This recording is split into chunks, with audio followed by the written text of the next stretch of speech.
कहानी की शुरुआत होती है वेड पोर्टर नाम के एक आदमी से जो अपनी आम जिंदगी में काफी खुश था। वो अपनी गर्लफ्रेंड जेना और बेटे माइकल के साथ एक प्यारे से घर में रहता था। लेकिन एक रात जब सभी सो रहे थे तो अचानक जोरदार आवाज से वेड की आंख खुल गई। उसने जेना को उठाया और बेसबॉल बैट लेकर अपने बेटे माइकल को देखने उसके कमरे में गया। उसने देखा कि माइकल एकदम ठीक था, इसीलिए उसने जेना को यहीं रुकने को कहा और वो खुद पूरे घर की तलाशी लेने चला गया। जैसे ही वो किचन में पहुंचा तो एक आदमी ने उस पर हमला कर दिया और फिर तुरंत वहां से भाग निकला। वेड भी तेजी से उसके पीछे भागा और बैट से उसके सर पर जोरदार वार कर दिया, पर बदकिस्मती से उस आदमी की मौके पर ही मौत हो गई। ये देखकर वेड को बहुत पछतावा हुआ क्योंकि उसने अनजाने में किसी का कत्ल कर दिया था। जल्द ही पुलिस वहां पहुंची और ऑफिसर ने कहा कि वेड ने घर के बाहर उस पर हमला करके गलती की, साथ ही उस आदमी ने कुछ चुराया भी नहीं था। वेड और जेना ने पुलिस को समझाने की कोशिश की, पर फिर भी वो वेड को गिरफ्तार करके ले गए। जेल में पहले ही दिन टिंटो नाम के कैदी ने उसे बुरी तरह पीटा। फिर उसके कमरे में बाकी कैदियों ने भी उसके साथ कुछ अच्छा बर्ताव नहीं किया। अगले दिन जेना उससे मिलने आई और उसे हौसला दिया कि वो जरूर कोई अच्छा वकील ढूंढकर उसे बाहर निकालेगी। इसके बाद सरकारी वकील वेड से मिलने आई और उसने कहा कि वेड को कई साल की सजा और $10 लाख तक का जुर्माना हो सकता है, पर उस वकील ने वादा किया कि वो उसे बरी करवाने की हर एक मुमकिन कोशिश करेगी। उस रात अचानक कैदियों ने आपस में लड़कर जेल में आग लगा दी। गार्ड्स ने भी बड़ी मुश्किल से उन्हें काबू किया। फिर अगले दिन गॉर्डन नाम का आदमी जॉन नाम के कैदी से मिलने आया। उसने जॉन को बताया कि कल रात जेल में आग लगाने की वजह से अब उसे पूरी रात जेल में ही बितानी होगी, पर जॉन को इससे कोई फर्क नहीं पड़ता। उसका सारा परिवार मर चुका था और अब उसे किसी की परवाह नहीं थी। उधर वेड की वकील उससे दोबारा मिलने आई। उसने वेड को समझाया कि अगर वो कोर्ट में अपना जुर्म कबूल कर लेगा तो उसकी सजा और जुर्माना कम हो सकता है। अब वेड के पास इसके अलावा कोई रास्ता नहीं था, तो उसने अपना जुर्म कबूल कर लिया, जिसके लिए उसे 3 साल की सजा हुई। फिर जब उसे जेल ले जाया जा रहा था तो उसके साथ बैठे हुए कैदी जैक ने उसे बस में मौजूद एक खूंखार क्रिमिनल सैमसन के बारे में बताया। तभी अचानक सैमसन ने कैदी को चाकू से हमला करके मार डाला। फिर उसने फटाफट वो चाकू जैक को थमा दिया, जिसने डर के मारे वो चाकू वेड की सीट के नीचे चिपका दिया। उसने वेड को ये बात किसी को भी बताने से मना किया, वरना सैमसन उसे छोड़ेगा नहीं। आखिरकार वेड को एक कमरे में बंद कर दिया गया और लेफ्टिनेंट जैक्सन ने वेड से सब कुछ बताने को कहा, पर वेड ने अपना मुंह नहीं खोला। तब जैक्सन ने उसे सिक्योरिटी हाउसिंग यूनिट में भेज दिया, जहां उम्र कैद या फांसी की सजा वाले खूंखार अपराधियों को रखा जाता था। यहाँ कैदियों को 23 घंटे बंद रखा जाता और 3 महीने तक कोई उनसे मिल भी नहीं सकता था। एक दिन गार्ड्स वेड को एक हॉल में लाए जहाँ कई हट्टे कट्टे कैदी मौजूद थे। जल्द ही 2 कैदियों में हाथापाई शुरू हो गई, पर किसी ने उन्हें रोका नहीं। असल में लड़ाइयाँ लेफ्टिनेंट जैक्सन और गार्ड्स के मनोरंजन के लिए हो रही थी। वो उन्हें रोकने की बजाय मजे से कैदियों पर सट्टा लगाते थे। लड़ाई खत्म होने पर गार्ड्स ने रबड़ की गोलियों से हमला करके उन्हें रोक दिया। तब लेफ्टिनेंट जैक्सन के अत्याचारी कानूनों से तंग आकर एक कैदी ने उसे खूब बुरा भला कहा, पर गार्ड्स उसे पकड़कर एक कमरे में ले गए, जहां जैक्सन ने बड़ी बेरहमी से उसकी धुलाई की। कुछ दिनों बाद जेना वेड से मिलने आई। वो उसे बहुत याद करती थी क्योंकि वो 3 महीने से एक दूसरे से नहीं मिले थे। जेना ने कहा कि उनके सारे पैसे खत्म हो गए हैं, तो वेड ने उसे प्रॉपर्टी बेचकर गुजारा करने को कहा। इस दौरान जॉन को जेल में आग लगने की वजह से उम्र कैद की सजा हुई और उसे वेड वाली जेल में भेज दिया गया। अब वेड और जॉन एक ही कमरे में थे, तो जॉन ने वेड पर हावी होने की कोशिश की, लेकिन वेड किसी से दुश्मनी नहीं चाहता था, इसीलिए वो शांत रहा। फिर अगले दिन सभी कैदियों को हॉल में बुलाया गया, जहां वेड की जैक से फिर मुलाकात हुई। जैक ने कहा कि वेड ने सैमसन के खिलाफ गवाही नहीं दी, इसीलिए सैमसन काफी खुश है। वहीं जॉन बाकी कैदियों से मिला तो सबने इज्जत से उसके आगे सर झुकाया।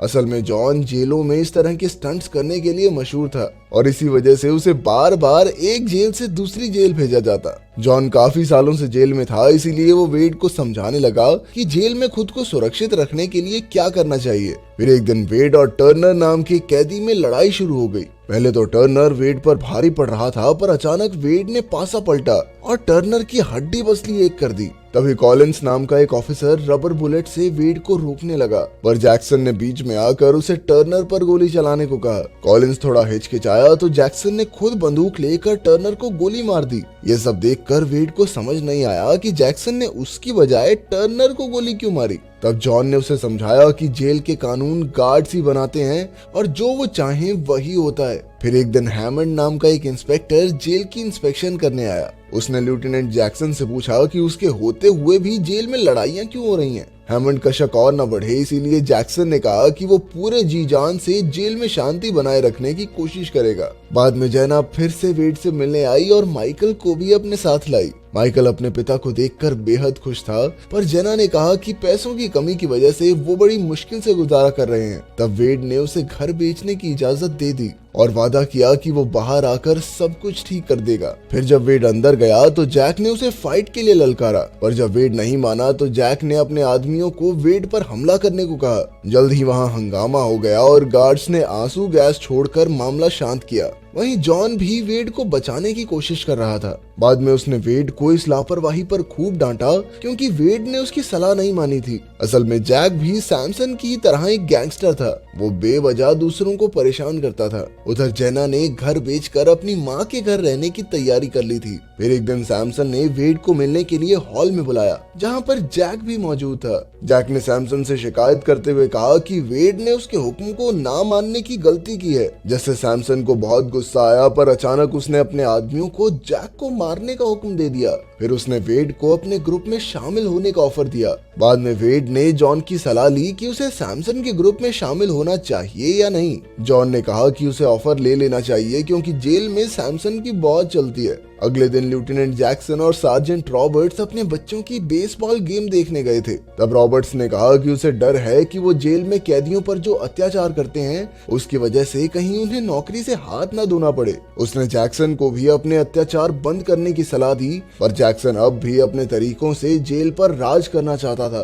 बाद में जेना वेड से मिलने आई और वो फूट फूट कर रोने लगी क्योंकि वो बेचारी गरीबी से तंग आ चुकी थी। काफी हंगामा करके वो गुस्से में उठकर चली गई। अभी तो घर बेचा था इसने, घर बेच के भी काम नहीं चल रहा इसका, ऐसा क्या खर्चा कर रही है ये। इसके बाद जब सभी हॉल में थे तो अचानक एक नए कैदी ने वेड पर हमला कर दिया, पर जब वेड ने कोई जवाब नहीं दिया तो जैक्सन चिढ़ गया और उसने वेड पर रबर बुलेट चला दी। बाद में जैक्सन ने वेड से उस घटना के बारे में पूछा जब सैमसन ने चाकू से एक कैदी का कत्ल कर दिया था, पर वेड ने सैमसन के खिलाफ अपना मुंह नहीं खोला। जब वेड ने गवाही नहीं दी तो जैक्सन ने बदले में वेड को ही इस कत्ल का दोषी ठहराकर 3 साल की सजा और दिलवा दी। वहीं अपनी मां के दबाव में आकर जेना ने एक खत के जरिए वेड से रिश्ता तोड़ दिया। जब वेड को एक खबर मिली तो उसका दिल टूट गया और वो गुस्से में बाकी कैदियों पर हमला करने लगा। जॉन ने उसे अपने गुस्से पर काबू रखने की सलाह दी, पर वेड को अब किसी चीज से कोई फर्क नहीं पड़ता था। उधर जेना अपनी माँ के साथ सामान बांध रही थी। तभी माइकल ने वहाँ आकर पूछा कि वो पापा का सामान क्यों नहीं ले जा रही। तब जेना ने उसे समझाने की कोशिश की कि अब वो वेड के साथ नहीं रहेंगे। ये सुनकर माइकल को बहुत ज्यादा बुरा लगा क्योंकि वो अपने पिता से बहुत प्यार करता था और कुछ भी हो वो उनके साथ ही रहना चाहता था। जब जेना ने देखा कि माइकल वेड से कितना प्यार करता है तो आखिरकार उसने भी वेड के पास वापस लौटने का फैसला किया। उसने वेड से कहा कि वो उसके जेल से बाहर आने तक उसका इंतजार करेगी। जब वेड ने सुना तो खुशी के मारे उसकी आंखें भर आई क्योंकि जेना और उसके बेटे से बढ़कर उसके लिए कोई नहीं था। बाद में उसने जॉन को भी एक खुशखबरी दी और फिर उन दोनों ने मिलकर जेल में हो रही इन लड़ाइयों का पर्दाफाश करने का फैसला किया जिससे वेड की रिहाई जल्दी हो सके। अब प्लान के मुताबिक वेड ने जैक्सन के पास जाकर टिंटो नाम के कैदी से लड़ने की इजाजत मांगी। जैक्सन ने उसे इजाजत तो दे दी, पर एक शर्त रखी कि ये मुकाबला तब तक खत्म नहीं होगा जब तक एक कैदी दूसरे कैदी को जान से न मार दे। इसके बाद वेड ने जेना को गॉर्डन से मिलने को कहा क्योंकि उसके हिसाब से जैक्सन के अत्याचारों का पर्दाफाश करने में गॉर्डन उनकी मदद कर सकता है। आखिरकार मुकाबले का दिन आ गया और जल्द ही वेड और टिंटो में भयानक लड़ाई शुरू हो गई। वहीं जेना और गॉर्डन जैक्सन का पर्दाफाश करने के लिए इन्वेस्टिगेटर हैमंड के साथ जेल की ओर निकल पड़े। वहीं जॉन ने अपने जुगाड़ से बनाया एक हथियार अपने चश्मे में छुपा रखा था। वेड और टिंटो में खतरनाक मुकाबला चल रहा था और आखिरकार वेड ने टिंटो पर हावी होकर उसे मार दिया। उसने टिंटो को ढेर तो कर दिया मगर जान से मारने से इनकार कर दिया। ये देखकर जैक्सन को बहुत ज्यादा गुस्सा आया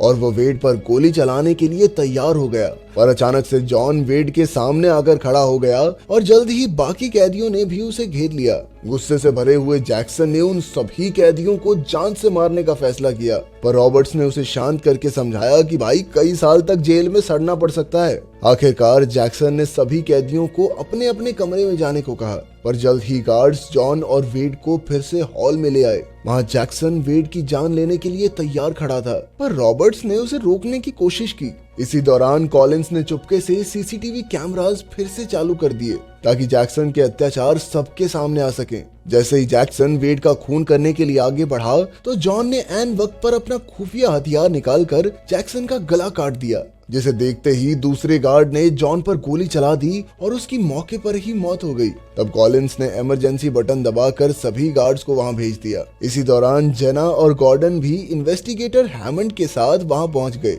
आखिरकार हैमंड ने जैक्सन की काली करतूतों का पर्दाफाश कर दिया और वेड की 3 साल की सजा भी माफ करवाई। आखिरकार जेल में 15 महीने काटने के बाद वेड को रिहा कर दिया गया और वो जेना और माइकल के साथ खुशी खुशी रहने लगा। अगर वीडियो पसंद आई तो लाइक कर देना, चैनल को सब्सक्राइब कर देना। मिलते हैं अगली वीडियो में।